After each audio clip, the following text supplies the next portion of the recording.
Aqui estamos mais uma vez juntos para a leitura do livro E a Vida Continua, de André Luiz e Chico Xavier.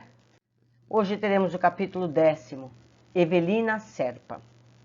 Devidamente credenciados, Evelina e Ernesto, após ligeiro trajeto pelas ruas da cidade, que se desfigurou encantadora, alcançaram o Instituto de Proteção Espiritual.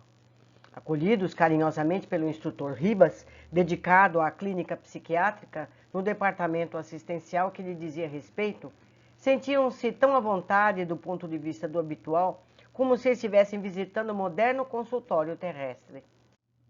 Em tudo simplicidade, conforto, segurança, atendentes à vista, fichários, aparelhos diversos para registro do pensamento. Depois das apresentações, o instrutor médico entrou no assunto. Estamos informados de que se ficharão aqui em nosso gabinete e podemos começar por nossa irmã. Ato contínuo acenou para um funcionário, a quem nomeou por irmão Telmo, e obedecido pelo auxiliar designou Ernesto, a ele anunciando. Ficarão juntos, enquanto ouço a irmã Evelina. E para Fantini, bem impressionado, nada tema, toda a conversação em nosso instituto está subordinada ao encorajamento e à saúde. Nada de pensamentos negativos. Tão logo termine o entendimento inicial com a nossa amiga, teremos nosso encontro. Revestia-se aquele quadro íntimo de tamanha espontaneidade que os dois recém-chegados não conseguiram atinar com a verdadeira situação. Estariam no mundo espiritual ou na terra mesmo, na terra que lhes era familiar, em algum sítio desconhecido, onde se lhes falava do espírito libertado com alguma finalidade terapêutica? Pensavam os dois, e chegavam quase a admitir que talvez estivessem em estado loucos, achando-se agora em recuperação. Acalentando semelhantes dúvidas, Eveline acompanhou docilmente o médico e, chegados a uma sala mobilada com distinção e singeleza, assentou-se na poltrona que ele indicou, explicando atencioso. Esteja tranquila, nosso instituto se consagra à proteção e ao tratamento de seus tutelados. Primeiro, a cobertura socorrista, depois o reajustamento, se necessário. Em razão disso, teremos tão só um entendimento fraternal, nada de cerimônias. Conversaremos simplesmente e todos os seus informes serão gravados para estudos posteriores. A bem dizer, funciono aqui quase que apenas na condição de introdutor dos clientes, de vez que nossos analisados possuem vasta coleção de amigos na retaguarda. Amigos que lhes examinarão as palavras e reações, de modo a saber em que sentido e até que ponto lhes prestarão o auxílio que se mostrem carecedores.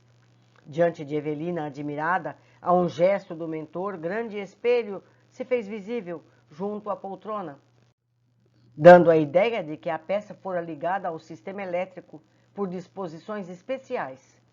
Nossa palestra será filmada, simples recurso para que os seus contatos com a nossa casa sejam seguidos com segurança no capítulo da assistência de que não prescindirá, em seus primeiros tempos, de vida espiritual.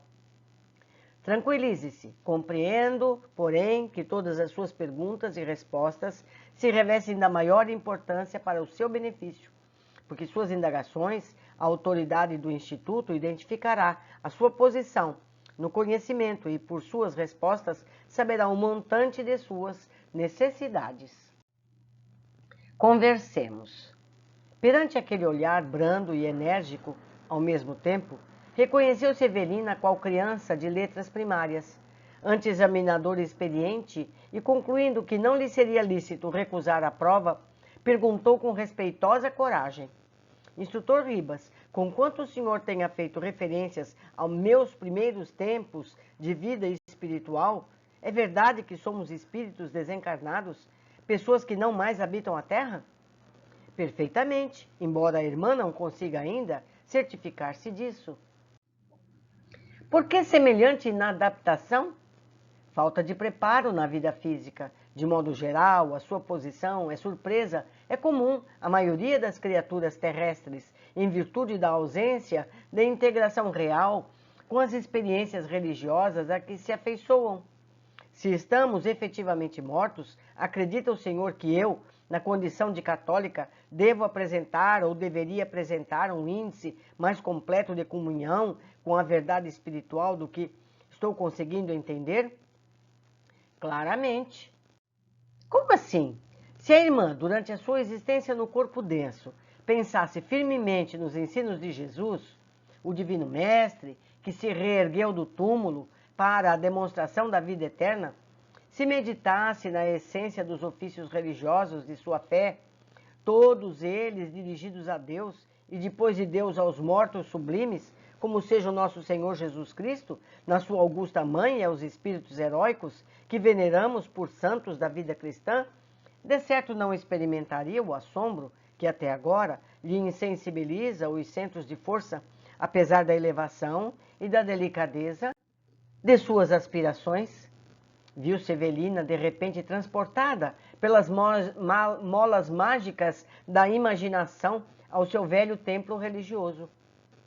Recordou as preces, os cânticos, as novenas, os rituais litúrgicos de que partilhara, como se unicamente ali, naquele gabinete de análise espiritual, pudesse penetrar-lhe o sentido. Como não se inclinar a interpretá-los antes por invocações do mundo espiritual? Como não lhes percebera até aquela hora a função de canais de comunicação com as forças divinas? Em pensamento, aspirava a rever-se em São Paulo, caminhar para o recinto da sua devoção religiosa, saudar na própria crença o ponto mais alto da vida, aquele através do qual lograva integrar-se à proteção do Trono misericordioso com as suas dores e alegrias, aflições e ânsias mais íntimas. Lembrou-se de Jesus, fosse nas esculturas ou nos painéis, nas pregações e conversações, como sendo um espírito divino a bater-lhe debalde às portas do coração, tentando ensinar-lhe a viver e a compreender. E ao refletir no Mestre de paciência infinita, a cuja magnanimidade recorria em todas as dificuldades e tribulações, sem se dar ao trabalho de perquirir-se as lições e acompanhar-lhe os exemplos, entrou em crise de lágrimas, qual se a fé cristã, excelsa e piedosa, se lhe transfigurasse em juiz nos recessos da alma, exprobrando-lhe o comportamento. Oh, meu Deus, inferir em pranto, porque precisei morrer para compreender? Por que, Senhor, por quê? Ali, comparecida, para retratar-se moralmente, falar de si própria, prestar contas, entretanto, que trazia na própria bagagem senão o vazio de uma existência que lhe parecia tão inútil? Tinha a ideia de que as trancas mentais que a isolavam das realidades eternas se haviam rompido de chofre na leveza do pensamento que passara a desfrutar.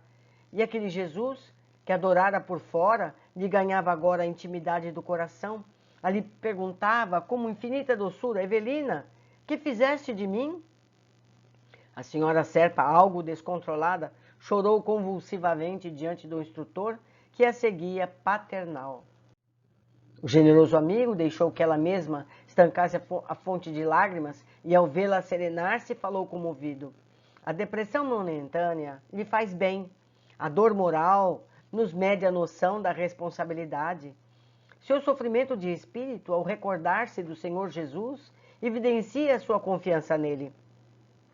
Em tom mais afetuoso, o instrutor imprimiu novos rumos à análise em andamento, participando a jovem senhora que praticamente a sua ficha de identificação estava pronta, de vez que antes da sua vinda, o estabelecimento de saúde, através do qual ingressara na cidade, fora consultado sobre a sua procedência e filiação na terra.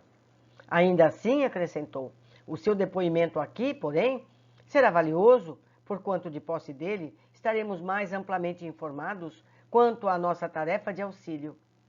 Posso saber que auxílio será esse? Sim, por seus apontamentos, ser-não-á possível aquilatar o tipo de amparo que lhe será ministrado. Entretanto, instrutor, não serei conhecida no mundo espiritual? Não temos acaso todos nós guardiões da existência terrestre? Perfeitamente, e todos aqueles que nos conhecem possuem determinada versão de nossas experiências para uso deles próprios. Em nossos estudos, todavia, a sua versão pessoal é muito importante. considerando-se que as suas anotações autobiográficas se lhe jorrarão da própria consciência. Há que promovermos um autoencontro no plano das realidades da alma, para o balanço preciso de nossas necessidades imediatas. Certamente, em outros lugares, a irmã comparecerá nas situações de muitos companheiros, retratada nas impressões que lhes terá causado. No entanto, em nosso instituto, recolheremos a sua projeção individual intransferível. Logo após, ante a expectação da cliente espantada, o benfeitor solicitou-lhe rememorasse de viva voz alguns traços da própria história, a começar das reminiscências mais antigas, que evitasse um relatório exaustivo e sim procurasse sumariar notícias, lembranças, tanto quanto possível. A senhora Serpa narrou humilde. Minhas memórias principiam confusamente ao perder meu pai. Era uma criança tenra, quando escutei os gritos de minha mãe, agarrando-se a mim, a dizer-me que eu estava órfã. Pouco tempo decorrido, minha mãe deu-me um padrasto bom e amigo. Realizado o segundo matrimônio, ela e meu segundo pai resolveram abandonar a região em que morávamos, de certo o intuito de fugir a recordações indesejáveis. Apesar da ternura do homem que passara a chefiar nossa casa, sentia a falta instintiva de meu pai. Entretanto, a respeito dele, as notícias foram para mim sempre escassas acerca do seu falecimento. Nada mais pude colher de minha mãe em matéria de esclarecimento, senão que ele morrera de modo repentino quando se achava num passeio. Mais crescida, compreendi que ela reprimia comentários em torno do pretérito, esquivando-se a conflitos possíveis com o marido, que, seja dito em louvor da verdade, lhe dedica até hoje enternecido afeto. Aos 12 anos de idade, fui internada num educandário católico, no qual me diplomei para o magistério, sem exercê-lo em tempo algum, porque desde o baile de formatura me vi requestada por 2 rapazes ao mesmo tempo, Túlio Mancini e Caio Serpa. Confesso que muito moça me foi irresponsável ainda. Deixei que o meu coração balançasse entre os dois, prometendo fidelidade a ambos simultaneamente. Quando admiti minha escolha definitiva na pessoa de Caio, que veio a ser meu esposo, Túlio tentou o suicídio, e ao vê-lo salvo, pensei no sacrifício a que se dera por minha causa, e de novo me inclinei para ele. Quando me dispunha a requisitar que meu noivo, a exoneração de qualquer compromisso, Túlio matou-se com um tiro no coração. Depois da terrível ocorrência, casei-me. Caio e eu fomos felizes por alguns meses, até que vimos frustrado o anseio de possuir um filhinho. Abortei, logo ao engravidar-me. Em seguida, caí em depreciamento orgânico progressivo, talvez em virtude da enfermidade que me acometeu sem pausa.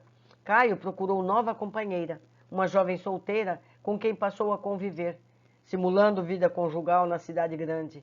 A vexatória situação em que me achei passou a me arrasar. As humilhações incessantes a que me via exposta dentro de casa amargaram minha existência. Desde então, nada mais tenho a confessar, senão sofrimento moral e desânimo de viver com a enfermidade que me vejo em tratamento até hoje. O instrutor fitou-a comovido e perguntou: a irmã chegou a desculpar o esposo infiel e a compadecer-se da rival? A senhora Serpa refletiu alguns momentos e intercalou com amargura: de modo nenhum. Estou numa confissão em que tomo a Jesus por minha testemunha. Não posso mentir. Nunca pude perdoar o meu marido pela deslealdade com que me afronta e nem tolerar a presença da outra em nosso caminho. O benfeitor, longe de alterar-se, interpôs afetuoso: compreendemos os seus sentimentos humanos e podemos encerrar a sessão de hoje. A irmã tem problemas difíceis a enfrentar e o nosso instituto verificará até que ponto conseguirá propiciar-lhe a devida cobertura. Permaneceremos em contato e prosseguiremos conversando em futuras reuniões. Evelina retirou-se, sendo substituída por Fantine, cujo exame ia começar. Interessante, não é, meus amigos? Interessante, interessantíssimo, podemos dizer. Esse tratamento, isso é novo para nós, em todas essas obras. Então, eu deixo aqui os meus contatos e eu espero que vocês me tragam sua opinião, a opinião de vocês sobre tudo isso e me ajudem a aproveitar o máximo desses capítulos. Um abraço e até a próxima.